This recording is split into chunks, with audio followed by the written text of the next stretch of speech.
ಲೋಕಸಭೆ ಎಲೆಕ್ಷನ್ಗೆ ಇವತ್ತು ಅಸ್ಸಾಮಲ್ಲಿ ನಡೀತಾ ಇದೆ. ಇನ್ಚಾರ್ಜು DK ಶಿವಕುಮಾರ್ ಅವರು, ಕೇರಳಗೆ ಇನ್ಚಾರ್ಜು ಜಾರ್ಜ್ ಅವರು. ದುಡ್ಡು ಅಬಕಾರಿಗೆ ಇಲಾಖೆದು ಕರ್ನಾಟಕ. ನಾವೆಲ್ಲ ಕರ್ನಾಟಕವನ್ನ ATM ಮಾಡಿದ್ದಾರೆ. ATM ಅಲ್ಲ, ಈಗ ರಿಸರ್ವ್ ಬ್ಯಾಂಕ್. ಕೇಂದ್ರದ ಕಾಂಗ್ರೆಸ್ ನಾಯಕರಿಗೆ ರಿಸರ್ವ್ ಬ್ಯಾಂಕ್ ಇದು. ಪ್ರತಿ ಎಲೆಕ್ಷನ್ಗೂ ಇಲ್ಲಿಂದ ಹಣನ ಕಳಿಸ್ತಾ ಇದ್ದಾರೆ. ಇಲ್ಲ ಅಂದ್ರೆ ಅವ್ರನ್ನ ರಾಜೀನಾಮೆ ತಗೋಬೇಕಾಯ್ತು. ಪ್ರತಿಪಕ್ಷ ನಾಯಕ ಮಾತಾಡ್ತಾರೆ ಕೇಳುವ. ಅದೇ ಮಾತಾಡ. ಸನ್ಮಾನ್ಯ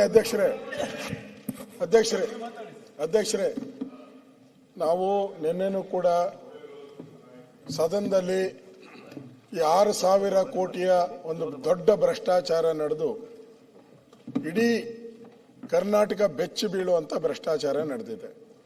ಅದಕ್ಕೆ ದಾಖಲೆಯನ್ನು ಕೇಳಿದ್ರು ನಾನು 5 ದಾಖಲೆಗಳನ್ನು ಕೊಟ್ಟಿದ್ದೀನಿ. ಇಷ್ಟೆಲ್ಲ ದಾಖಲೆ ಕೊಟ್ಟರು ಕೂಡ ಪೆನ್ ಡ್ರೈವ್ ಕೊಟ್ಟಿದ್ದೀರಿ, ಲೋಕಾಯುಕ್ತ ಕಂಪ್ಲೇಂಟ್ ಕೊಟ್ಟಿದ್ದೀರಿ, ಸ್ವತಃ ಈ ರಾಜ್ಯದ ಒಬ್ಬ ಡಿಸ್ಟ್ರಿಕ್ಟ್ DC ಜಾಯಿಂಟ್ ಕಮಿಷನರ್ ಅವರು ಹೇಳಿರೋ ಹೇಳಿಕೆಗಳನ್ನೆಲ್ಲ ಕೊಟ್ಟಿದ್ದೀರಿ. ಇಷ್ಟು ಕೊಟ್ಟರು ಕೂಡ ಸರ್ಕಾರ ಇಷ್ಟು ದುಡ್ಡು 6,000 ಕೋಟಿ ಖಜಾನೆಗೆ ಬರಬೇಕಾಗಿರೋ ದುಡ್ಡು ಲೂಟಿ ಆಗಿದೆ. ಇದ್ರ ಬಗ್ಗೆ ನಾವು ರಾಜ್ಯದ ಮುಖ್ಯಮಂತ್ರಿಗೆ ನಾವು ಪದೇ ಹೇಳಿದಿರಿ, ಅವ್ರು ರಾಜೀನಾಮೆ ತಗೊಳ್ಳಿ. ಫಸ್ಟ್ ಅವ್ರು ರಾಜೀನಾಮೆ ಕೊಡ್ಲಿ, ಆಮೇಲೆ ತನಿಖೆ ಮಾಡ್ಲಿ. ಅವ್ರು 3 ತಿಂಗಳಿಗೆ ಬೇಕಾದ್ರೆ ವಾಪಸ್ ತಗೊಳ್ಳಿ, ನಮ್ದೇನು ಅಬ್ಜೆಕ್ಷನ್ ಇಲ್ಲ. ಗಣಪತಿ ಕೇಸಲ್ಲಿ ಜಾರ್ಜ್ ಅವ್ರದ್ದಾಗಿತ್ತು, ರಾಜೀನಾಮೆ ಕೊಟ್ರು. ಜಾರ್ಜ್ ಅವರು ಈಶ್ವರಪ್ಪನವ್ರ ಕೇಸ್ ಆಗಿತ್ತು, ರಾಜೀನಾಮೆ ಕೊಟ್ರು. ಆ ವಿಡಿಯೋ ವಿಚಾರವಾಗಿ 3 ಜನ ಮಂತ್ರಿಗಳು ರಾಜೀನಾಮೆ ಕೊಟ್ರು. ಇದೆಲ್ಲ ಜನ ನೋಡ್ತಾ ಇದ್ದಾರೆ. ಇದು ಅಬಕಾರಿ ಇಲಾಖೆಯಲ್ಲಿ ನಡೀತಾ ಇರೋದು ಎಲ್ಲರೂ ಮನೆ ಮಾತಾಗ್ಬಿಟ್ಟಿದೆ. ಸ್ವತಃ ಯಾರು ಅಬಕಾರಿಯನ್ನ ಸೇಲ್ ಮಾಡ್ತಾರೆ ಅವರೆಲ್ಲ ಕಂಪ್ಲೇಂಟ್ ನಮ್ಮ ಹತ್ರ ಎಲ್ಲ 10,000 15,000 ದುಡ್ಡು ತಗೊಂತಾ ಇದ್ದಾರೆ.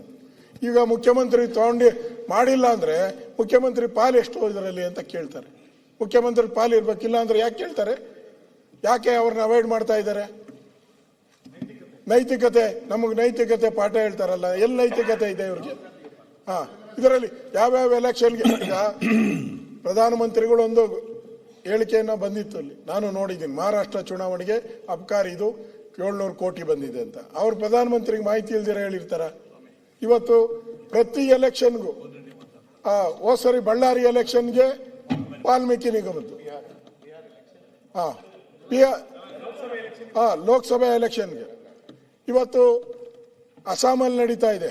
ಇನ್ಚಾರ್ಜು DK ಶಿವಕುಮಾರ್ ಅವರು, ಕೇರಳಗೆ ಇನ್ಚಾರ್ಜು ಜಾರ್ಜ್ ಅವರು. ದುಡ್ಡು ಅಬಕಾರಿಗೆ ಇಲಾಖೆದು ಕರ್ನಾಟಕ. ನಾವೆಲ್ಲ ಕರ್ನಾಟಕವನ್ನ ATM ಮಾಡಿದ್ದಾರೆ. ATM ಅಲ್ಲ, ಈಗ ರಿಸರ್ವ್ ಬ್ಯಾಂಕ್. ಕೇಂದ್ರದ ಕಾಂಗ್ರೆಸ್ ನಾಯಕರಿಗೆ ರಿಸರ್ವ್ ಬ್ಯಾಂಕ್ ಇದು. ಪ್ರತಿ ಎಲೆಕ್ಷನ್ಗೂ ಇಲ್ಲಿಂದ ಹಣನ ಕಳಿಸ್ತಾ ಇದ್ದಾರೆ. ಇಲ್ಲ ಅಂದ್ರೆ ಅವ್ರನ್ನ ರಾಜೀನಾಮೆ ತಗೋಬೇಕಾಯ್ತು. ರಾಜೀನಾಮೆ ಆಯ್ತು ನೋಡಿ ಓಕೆ, ಅಲ್ಲಿ ಸೀಟಿಗೆ ಹೋಗಿ. ಈಗ ನಮ್ದೇ ಒಂದ್ ಸೆಕೆಂಡ್ ಹಿಂದೆ ಎಲ್ಲ ಆಗಿದೆ. ಅಲ್ಲ ಒಂದೇ ನಿಮಿಷ ಮುಗಿಸ್ತೀನಿ ನಾನು. ಒಂದೇ ನಿಮಿಷ ಅಧ್ಯಕ್ಷರೇ, ಇವರು ಟ್ರಾನ್ಸ್ಪರೆಂಟ್ ಇದ್ದಿದ್ರೆ ಇದು ವಿಡಿಯೋ ಬಂದು 3 ತಿಂಗಳಾಯ್ತು. ಲೋಕಾಯುಕ್ತ ಸಿಕ್ಕಾಕೊಂಡು 1 ವಾರ ಆಯ್ತು. ಆ ವಿಡಿಯೋ ಬಂದು ಎಷ್ಟು ಜನದ ಬಂದಿದೆ? ಅವನ ಯಾರೋ ಒಬ್ಬನ್ನ ಲೋಯರ್ ಅಧಿಕಾರಿನ ನಾಗಶಯನನ್ನು ಸಸ್ಪೆಂಡ್ ಮಾಡಿದ್ದಾರೆ. DC ಮಾಡ್ಬೇಕಾಗಿರೋದು ಅವನು ಹೇಳಿರೋದು ಎಷ್ಟು ದುಡ್ಡು ತಗೊಂಡಿದ್ದೀನಿ, 1 ಕೋಟಿ ಕೊಡು, 1.5 ಕೋಟಿ ಕೊಡು, 25 ಲಕ್ಷ ಅಡ್ವಾನ್ಸ್ ಕೊಡು ಅಂತ ಹೇಳಿರೋನು ನಾಗರಾಜಯ್ಯ. ಅವನು ನಾಗಶಯನ ಅನ್ನೋನು ಏನ್ ಮಾಡಿದ್ದಾನೆ? ನೀವು ಈ ಜಾತಿ ಕರ್ಕೊಂಡೋಗಿ ಆ ಜಾತಿ ಅಂದೋನ್ನ ಸಸ್ಪೆಂಡ್ ಮಾಡಿದ್ದೀರಾ. ಇವನು ನಾಗರಾಜಯ್ಯ ದುಡ್ಡು ಎಷ್ಟೆಷ್ಟು ಕೊಡಬೇಕು ಕಮಿಷನ್ ಅಂತ ಹೇಳ್ದವನಿಗೆ ಏನು ಮಾಡಿಲ್ಲ. ಅವನ ಮೇಲೆ ಏನು ಕ್ರಮ? ಮಂತ್ರಿಗಳಿಗೆ ಎಷ್ಟೆಷ್ಟು ಕೊಡಬೇಕು ಅಂತ ಹೇಳ್ದವನು ಅವನ ಮೇಲೆ ಯಾಕೆ? ಏನು ಜಾತಿ ಪ್ರೇಮನ ಇದು? ಯಾವ್ಯಾವ ಬೇರೆ ಜಾತಿಯವ್ರನ್ನಾದ್ರೆ ಸಸ್ಪೆಂಡ್ ಮಾಡ್ತೀರಾ, ಇನ್ನೊಬ್ಬರ ಜಾತಿ ನಿಮ್ಗೆ ಬೇಕಾಗಿರೋ ಜಾತಿಯವ್ರನ್ನ ಸಸ್ಪೆಂಡ್ ಮಾಡಲ್ಲ. ಓಕೆ, ಇಲ್ಲಿ ಸ್ಪಷ್ಟವಾಗಿ ಕಾಣ್ತಾ ಇದೆ.